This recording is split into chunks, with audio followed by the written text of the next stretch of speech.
Okay, so today we're going to be going through Judges 17 and 18.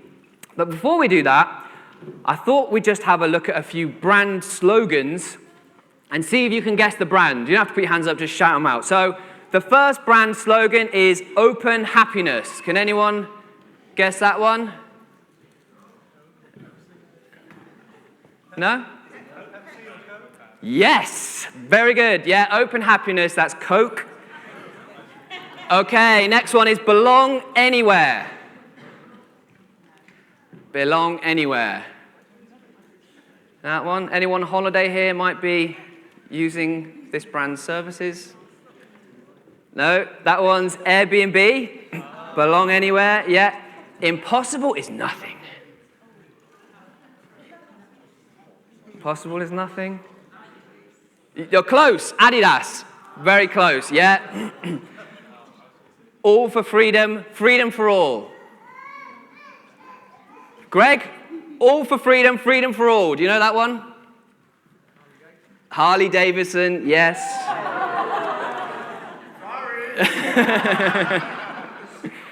And have a break, have a...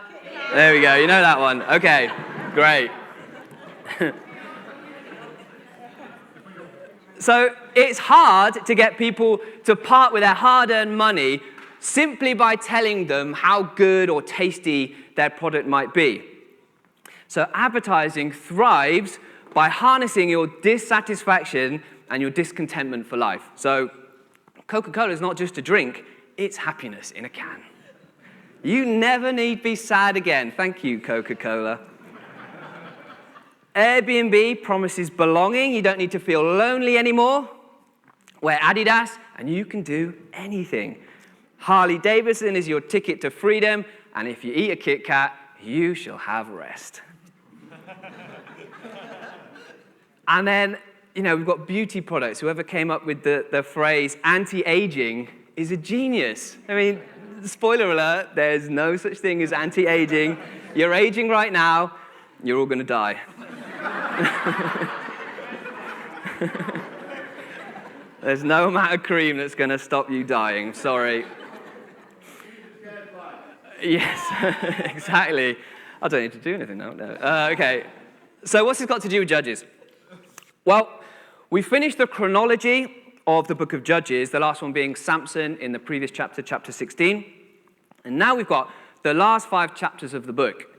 And the chapters don't follow the same chronology as the previous part of the book.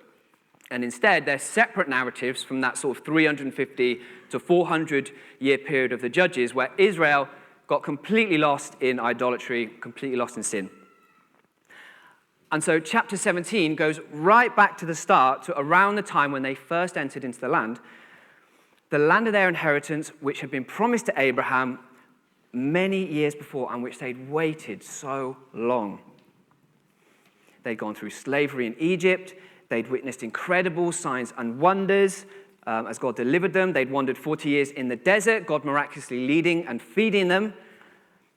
They'd gone through a lot to get here. It wasn't just a place that they decided to settle in, but one which they'd been journeying after for many, many years. Their ancestors were promised it, and the people here in chapter 17 are among the first people to actually receive it, to actually enter in. So it was momentous. It was like a Christmas present they'd been waiting for so long that they finally got to unwrap. And yet, we'll see that those early seeds of idolatry were being sown right from the very beginning. And as I was reading through these last 5 chapters and meditating on the passage, I really felt like it wanted to highlight the theme of inheritance. Because the book of Judges, if you like, is a documentation of the received inheritance. We had Genesis, which featured the promise. We had Exodus, which shows their freedom from slavery and their wanderings in the desert. Joshua largely documents their entry. And then we have Judges, their occupation. But tragically, this was a time of abused inheritance.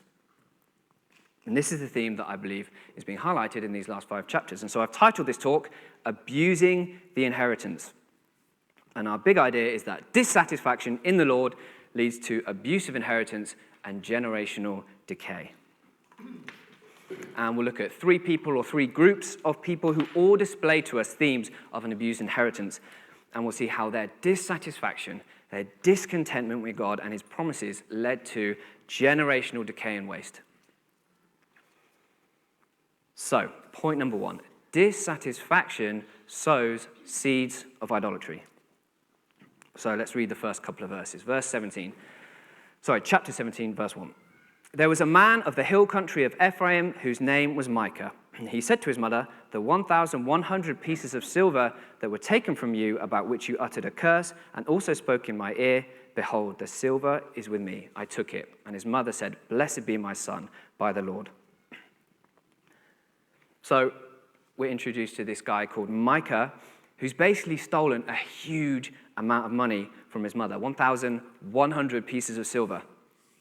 And this sets the tone for the remainder of the book, actually, because we constantly see some sort of abuse or some sort of theft going on. With chapter 21, the last book of Judges, finishes with the tribe of Benjamin arranging to steal wives for themselves at the threat of losing their inheritance. And so, based on these themes, it wouldn't surprise me if the money that Micah was stealing from his mother was inheritance money. The text doesn't say it, so we can't say for certain, but it wouldn't surprise me. And you could read those first two verses and think, well, good on him for owning up. He stole the money, but he's returned it. But let's look at the reason he returns it. It said there in verse 2 that his mother had uttered a curse on the person who stole it. And it even says that she said it in his ear, so maybe she even suspected him. So him returning the money is not based on conviction or repentance, it's about self-preservation. Fearing the curse of his earthly mother rather than fearing his heavenly Father, the Lord, who himself had actually laid out curses of his own, warning Israel before they went into the land, which you can find in Deuteronomy 28. And this was a similar thing that was happening in Jesus' time with the Pharisees. They were so meticulous about following the law, but it wasn't down to their love and service of the Lord. It was about the blessings that would fall on those who kept the law. And it was behavior alteration out of what they could get rather than whom did they love. So our motivation for obedience should not be about what we can get, but what we can give out of love for God. That's when the true blessings come, based on relationship, not performance. So even from the beginning, I think we're seeing a misaligned heart attitude here, because when obedience becomes about prosperity, our worship is drawn away from God the giver and onto his gifts, which is, of course, idolatry. And that's what we see happening next, a reordering of worship. They literally end up making a god out of their money. So verse 3, and he restored the 1,100 pieces of silver to his mother, and his mother said, I dedicate the silver to the Lord from my hand for my son, to make a carved image and a metal image. Now, therefore, I will restore it to you. So when he restored the money to his mother took 200 pieces of silver and gave it to the silversmith, who made it into a carved image and a metal image, and it was in the house of Micah. So this is a bit weird. Like, on one hand, she's acknowledging the Lord, but on the other hand, she's using the money for idolatry. So it's mixed and it's messy. And they make worship as it would suit them. Not how God had prescribed, it's all on their terms. And when we're dissatisfied with any fragment of God's counsel and instruction, we'll replace it to suit ourselves and our own sinful desires. We'll reorder worship to suit our sinful desires, or we'll just ignore it. So the idea of a suffering saint doesn't fit well with the love of money. But false prosperity gospel promises us wealth on both sides of heaven. Heterosexual marriage does not fit well with homosexual desire, but a woke gospel lets me have God and my sexual preference. Because we want control. We want to put God in a box and say, yes, I'll have that. That sounds good, but that bit over there, not so much. Let's just change that bit. Let's reorder that bit. So verse 5 says, "And the man Micah had a shrine, and he made an ephod and household gods, and he ordained one of his sons who became his priest. In those days there was no king in Israel. Everyone did what was right in their own eyes." So Micah makes worship in his own image. And effectively, he sets himself up as the high priest by making that ephod, because that was a garment worn only by the high priest in the tabernacle. He sets up his own God. He sets his own house of worship, his own priesthood, who just so happens to be his own son. And this is significant because only the Levites, only the tribe of Levi, was supposed to serve as priests. And of the Levite tribe, it was only the descendants of Moses' brother Aaron who were supposed to serve in the house of God. But Micah was not a Levite. But in fact, at that time, the house of the Lord, the tabernacle, that was located in Ephraim, which was the territory that Micah was actually living in. But he ignores all of this. He bypasses it all to set up his own worship. And the thing to take away from this is that you cannot have God and your lustful desire, God and your love of money, God and your need for control, because it will only lead to idolatry. Worshipping God is about surrendering everything, our whole lives, putting our whole lives into his care, our desires, our needs for control, because even though we might still want them, even though we might feel their draw, we trust that he is better. Verse 7. "Now there was a young man of Bethlehem in Judah, of the family of Judah, who was a Levite, and he sojourned there. And the man departed from the town of Bethlehem in Judah to sojourn where he could find a place. And as he journeyed, he came to the hill country of Ephraim, to the house of Micah. And Micah said to him, 'Where do you come from?' And he said to him, 'I'm a Levite of Bethlehem in Judah, and I'm going to sojourn where I may find a place.'" So now we're introduced to this Levite who's been journeying from Bethlehem, and he finds himself at Micah's house. We don't know why he's gone there. We don't know what he's traveling for. Maybe he'd come to the tabernacle. Who knows? But a quick side note about Levites. When Israel entered into the Promised Land, the tribe of Levi, they didn't receive an allotted piece of land like the other tribes. Instead, their inheritance was the Lord himself. And it was their inheritance to serve the Lord as priests. And then there were cities dotted out throughout the land that they could live in, and the rest of Israel were instructed by God to give them the tithe, the 10% of their food to live on. And this is important because we'll see what he does with this inheritance.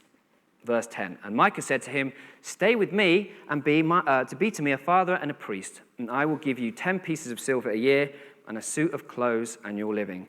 And the Levi went in. And the Levite was content to dwell with the man, and the young man became to him like one of his sons. And Micah ordained the Levi, and the young man became his priest, and was in the house of Micah. Then Micah said, 'Now I know that the Lord will prosper me, because I have a Levite as a priest.'" So Micah, who's operating out of a desire of self-preservation, sees the Levite as an opportunity for prosperity.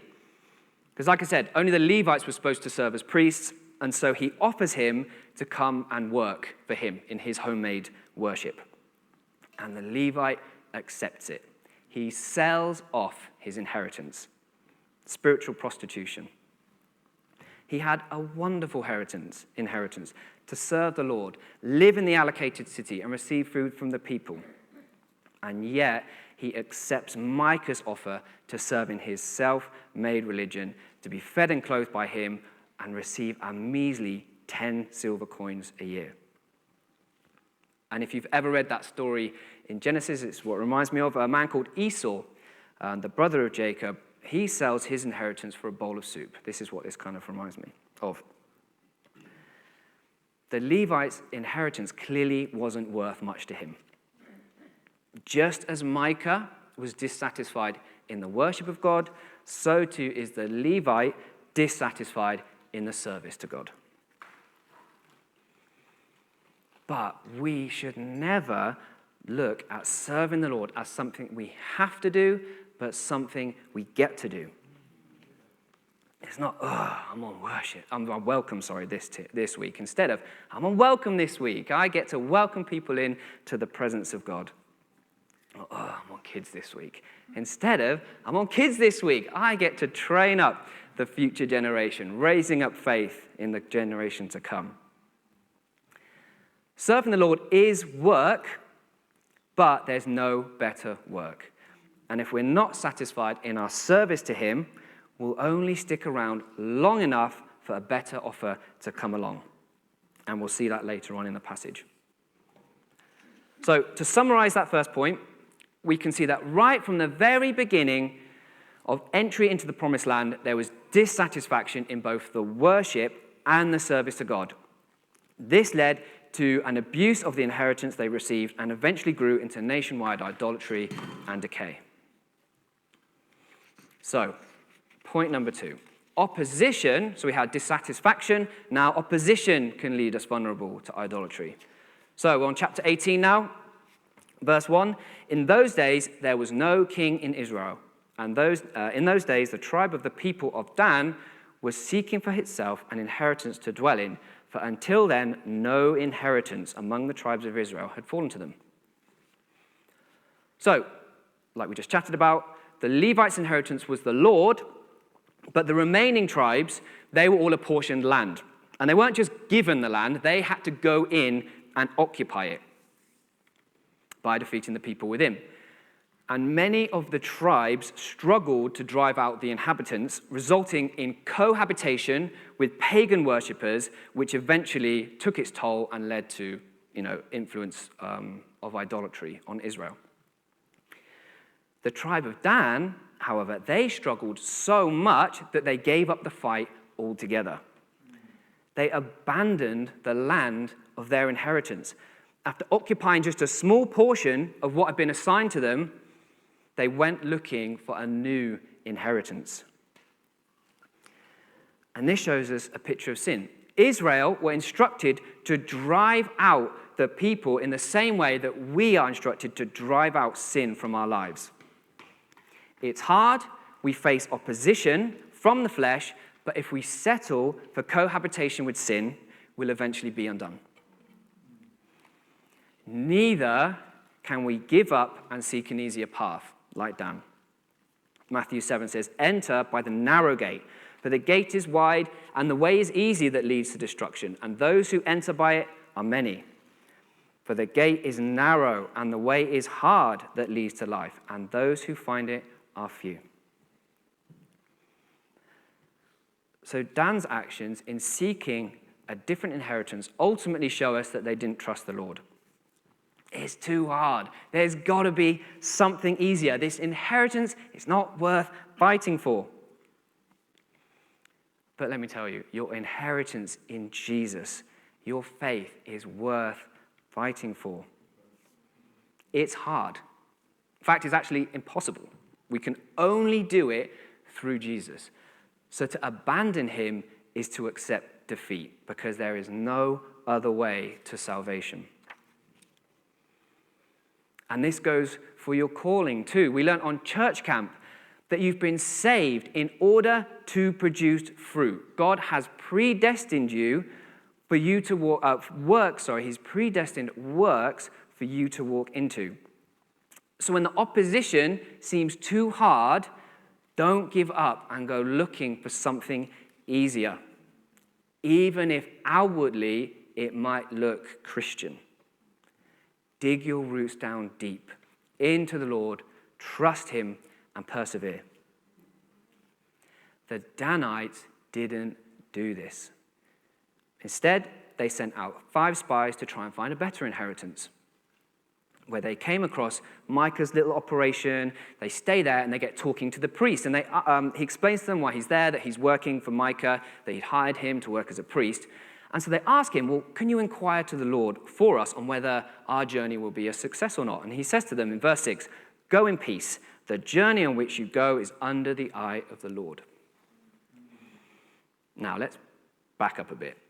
If you're looking for ways to abandon your inheritance, If you're hell-bent on pursuing your own will to avoid the hardship of persevering in your faith, you will find it. And you'll gather people around you to endorse you in your folly. Here we have the Levite. He's abandoned his own inheritance to work as a false priest in a false system of worship.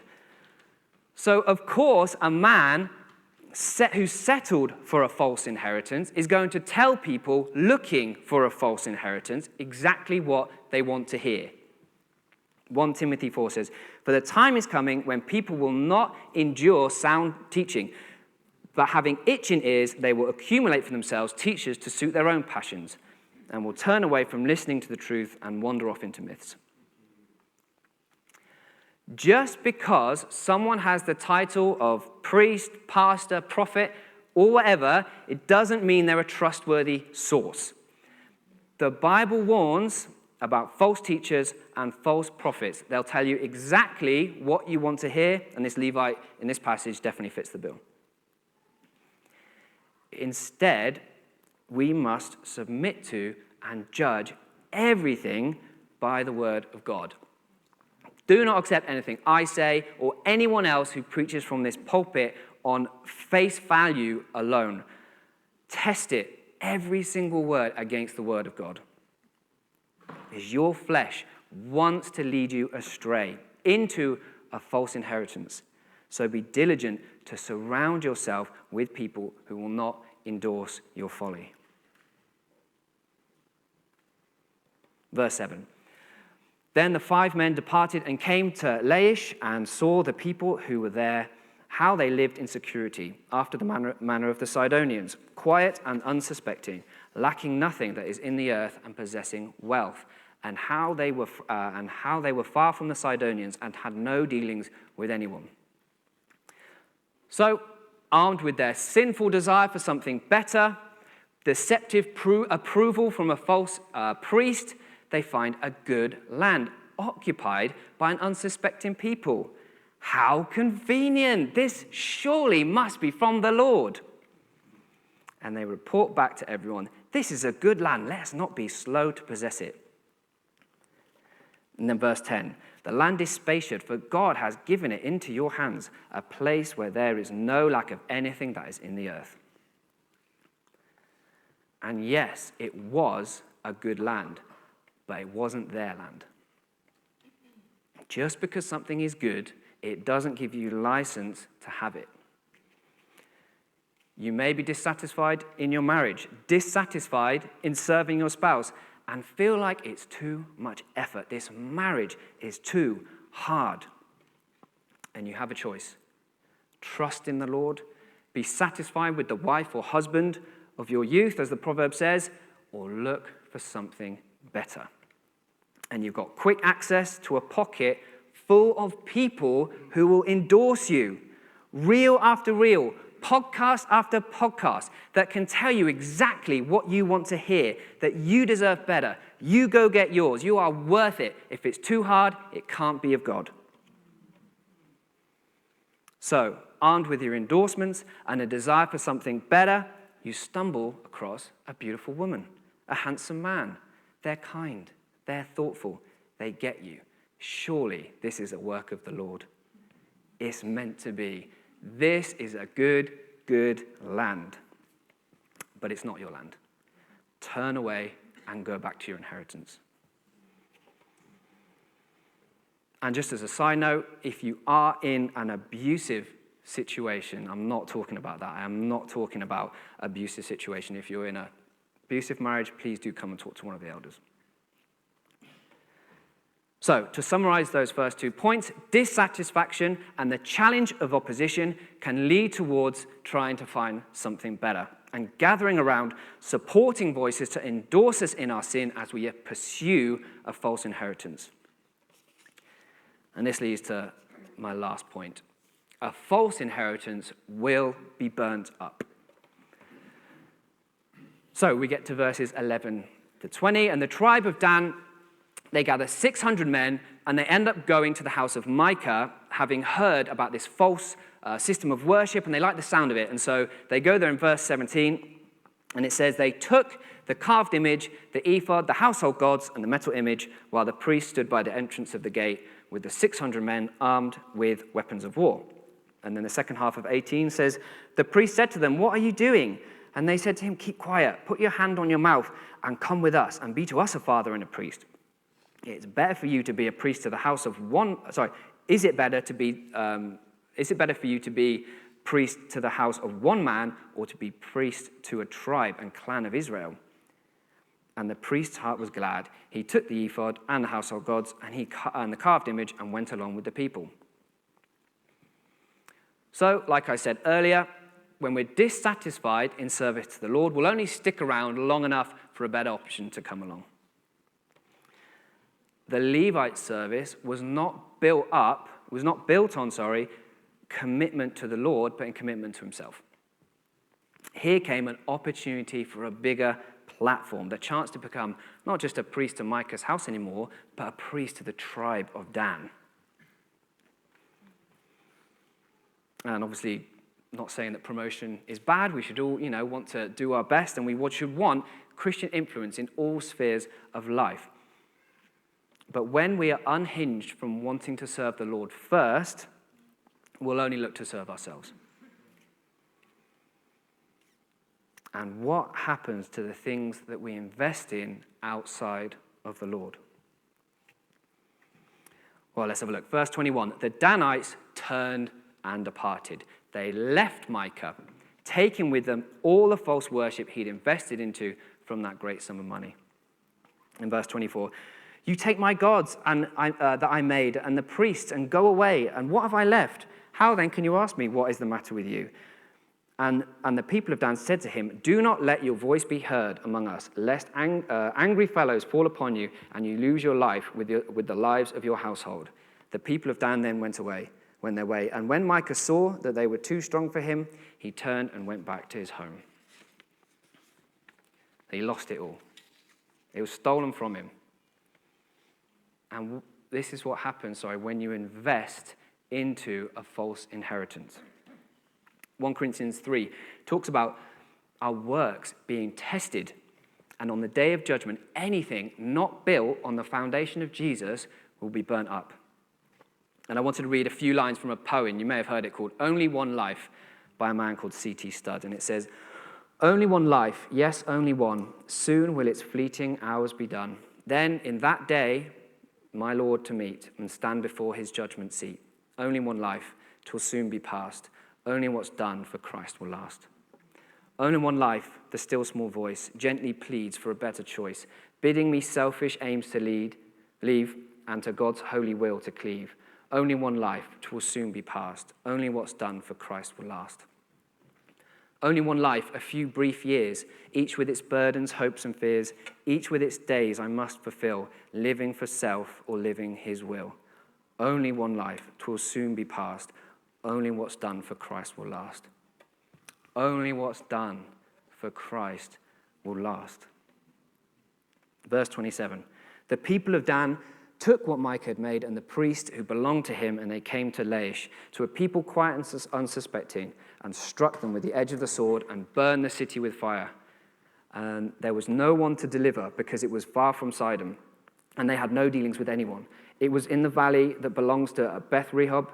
Then they built the city and lived in it. They named the city Dan after the name of their ancestor, who was born to Israel. But the name of the city was Laish at the first. So Israel was supposed to devote to destruction the inhabitants of the promised land, but Laish was not within that boundary. They were not within that place. This, therefore, is a sinful conquest operating under the guise of a God-blessed endeavor. And they changed the name of the place from Laish to Dan. But it was all a lie. It was all self-deception. How are you deceiving yourself? How are you rephrasing and redefining a sinful conquest? People will do it all the time. It's not personal, it's business. The heart wants what the heart wants. Conscious uncoupling, pro-choice, assisted dying, gender congruence. These are all just masks to hide what's really going on. In this case, Dan had left the land of their inheritance. They'd stolen idolatrous worship, slaughtered a peaceful people, and then simply swapped the names on the address from Laish to Dan, all under the guise of claiming an inheritance blessed by the Lord. And then we get the big reveal in verse 30. And the people of Dan set up the carved image for themselves, and Jonathan, the son of Gershom, son of Moses, and his sons were priests to the tribe of the Danites until the day of captivity of the land. So they set up Micah's carved image that he'd made as long as the house of God was at Shiloh. The Levite, who has so far in both chapters remained unnamed, turns out to be none other than the grandson of Moses himself. It's tragic. Moses, the man who God had used to establish the whole system of worship to God in Israel, has a grandson through whom a whole system of idolatrous worship is established. We must remain vigilant against sin. Again, we learned at church camp, if you were there, to abide in the Lord, because as soon as we stop, we will start to wither. And this is also a warning to pray for your kids. Pray for the generations to come. As parents, we cannot take it for granted that our children will automatically become Christians just because we are. Children are an inheritance from the Lord, so we must steward them well. And unplanned, Clayton had the verse about training up a child. We must train up a child in the way that they should go. Train up a child in the Lord.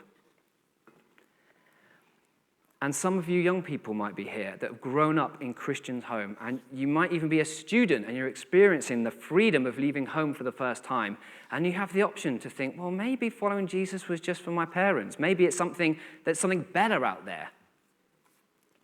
Do not make that mistake. Do not despise the grace of God towards you in putting you in a Christian home. Your parents may well not have been perfect, but they were in pursuit of someone who was. And there is no better pursuit that this world can offer you. So, Micah's investment was taken away from him, but then what happens to Dan? What do we find out about Dan? Well, we just read it. They remained there, continuing in that idolatrous worship until they too were taken away. They were led into captivity by Assyrian armies 500 years later, never to return. And many commentators think that it was this is why they're missing from the list of sealed tribes in the book of Revelation, which is at the end of the Bible. Revelation 7 says, 12,000 from the tribe of Judah were sealed, 12,000 from Reuben, Gad, Asher, Naphtali, Manasseh, Simeon, Levi, Issachar, Zebulun, Joseph. 12,000 from the tribe of Benjamin were sealed. But Dan is missing. Dan is not among them. Idolatry starts small. And unchecked dissatisfaction in the Lord can have disastrous consequences. From one man's dissatisfaction in the Lord came a whole tribe of idol worshippers, abusing the inheritance they'd waited so long to receive. So, what hope do we have? What happens if we've squandered the things that God's put in our hands, wasted the time that he's given us, gone after things that we know are sinful, invested in earthly riches, only for it all to be burnt up at the end of the age? So, to finish, I want to talk about the hope of an inheritance. And Jesus talks exactly about this kind of theme in the parable of the prodigal son. If you don't know the story, you can find it in Luke 15, and so I'll paraphrase it for us now. There were two brothers, the younger of whom demanded to have his inheritance before his father had even died, to which the father gives him. The son then leaves home and squanders it on a lavish lifestyle, wasting it on parties and prostitutes, eventually becoming penniless and hiring himself out to work feeding pigs, longing for scraps of their food, but receiving none. He then comes to his senses and decides to return home in the hope his father might hire him as a servant. And then picking up in verse 18, he says, I will arise and go to my father, and I will say to him, Father, I have sinned against you and before you. I am no longer worthy to be called your son. Treat me as one of your hired servants. And he arose and he came to his father. But while he was still a long way off, his father saw him and felt compassion and ran and embraced him and kissed him. And the son said to him, Father, I've sinned against you, heaven and before you. I'm no longer worthy to be called your son. But the father said to his servants, bring quickly the best robe and put it on him. And put a ring on his hand and shoes on his feet. And bring the fattened calf and kill it, and let us eat and celebrate. For this is my son who was dead and is alive again. He was lost and he's found. And they began to celebrate. I knew that was going to happen. This is the heart of God the Father to all who have wasted their inheritance and turn back to him, who turn away from their sin. He celebrates, he embraces you, and he kisses you as a son. And he gives you something far more precious than this world can ever offer. 1 Peter 1. According to his great mercy, he has caused us to be born again to a living hope through the resurrection of Jesus Christ from the dead, to an inheritance that is imperishable, undefiled, unfading, kept in heaven for you. For by God's power are being guarded through faith for a salvation ready to be revealed in the last time. So to all who put their faith and their trust in the Lord Jesus Christ, there is an inheritance. It's untouchable, it's incorruptible, and it's saved in heaven for you. Turn away from your idols and be satisfied in the worship and service of the Lord. Persevere under opposition and stand firm in the faith.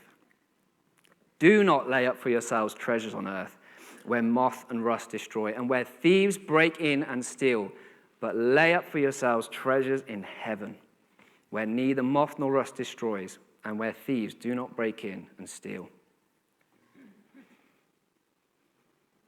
So, if you don't know Jesus, turn to him. Stop investing your lives into things that will be burnt up. And by faith, start investing into an eternal and everlasting inheritance reserved for you in heaven. If that's you, there'll be people outside. I encourage you, please do come and pray.